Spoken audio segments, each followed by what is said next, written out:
ഇപ്പോ അവളുടെ സ്വപ്നങ്ങളും എല്ലാം യാഥാർത്ഥ്യമാക്കി എംബിറ്റ്സ്. സ്വപ്നങ്ങളെ യാഥാർത്ഥ്യമാക്കി MBITS engineering college, Kothamangalam. Muvattupuzha വാളകത്ത് ATM തകർത്ത് മോഷണശ്രമം. മൂവാറ്റുപുഴ കോലഞ്ചേരി റോഡിൽ വാളകം ജംഗ്ഷന് സമീപം പ്രവർത്തിക്കുന്ന SBIയുടെ ATM ആണ് ഇക്കഴിഞ്ഞ രാത്രി തകർക്കാൻ ശ്രമം നടന്നത്. ATM ഭാഗികമായി തകർത്തുവെങ്കിലും പണമൊന്നും നഷ്ടപ്പെട്ടിട്ടില്ല. മൂവാറ്റുപുഴ കോലഞ്ചേരി റോഡിൽ വാളകം ജംഗ്ഷന് സമീപം പ്രവർത്തിക്കുന്ന SBIയുടെ ATM ആണ് കഴിഞ്ഞ രാത്രി തകർത്തത്. പുലർച്ചെ 1 മണിക്കും 2-നുമിടയിലാണ് സംഭവം നടന്നത്. ATMന്റെ ഉള്ളിൽ നിന്നും പണമൊന്നും നഷ്ടപ്പെട്ടിട്ടില്ല.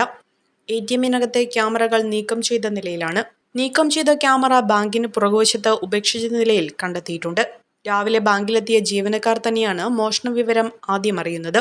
കല്ലുപയോഗിച്ച് ATM തകർക്കുന്നതിനുള്ള ശ്രമമാണ് നടത്തിയത്. ATMന്റെ കുറച്ചു ഭാഗം തകർത്ത നിലയിലുമാണ്. മൂവാറ്റുപുഴ DYSPയുടെ നേതൃത്വത്തിൽ പോലീസ് അന്വേഷണം നടത്തിവരികയാണ്. വിരലടയാള വിദഗ്ധരും സ്ഥലത്തെത്തി പരിശോധനകൾ ഊർജിതമാക്കിയിട്ടുണ്ട്. ബാങ്കിന്റെ വലതുവശത്തെ ജനൽ ചില്ലുകൾ തകർക്കുകയും മുൻവശത്തെ ഷട്ടർ തകർക്കാൻ ശ്രമം നടത്തുകയും ചെയ്തിട്ടുണ്ട്. മോഷണം നടന്നതിനെ തുടർന്ന് ബാങ്ക് പ്രവർത്തനം ഇന്നുണ്ടായിരുന്നില്ല. ഇത്രയും സുരക്ഷിതമായ സ്ഥലത്ത് മോഷണശ്രമം നടന്നതും ഏറെ തിരക്കുള്ള റോഡിന് സമീപത്തെ ATMൽ മോഷണശ്രമം നടന്നതുമെല്ലാം പ്രദേശവാസികളിൽ വലിയ ആശങ്കയാണ് ഉണ്ടാക്കിയിട്ടുള്ളത്. A1 textiles, Nehru park, Muvattupuzha.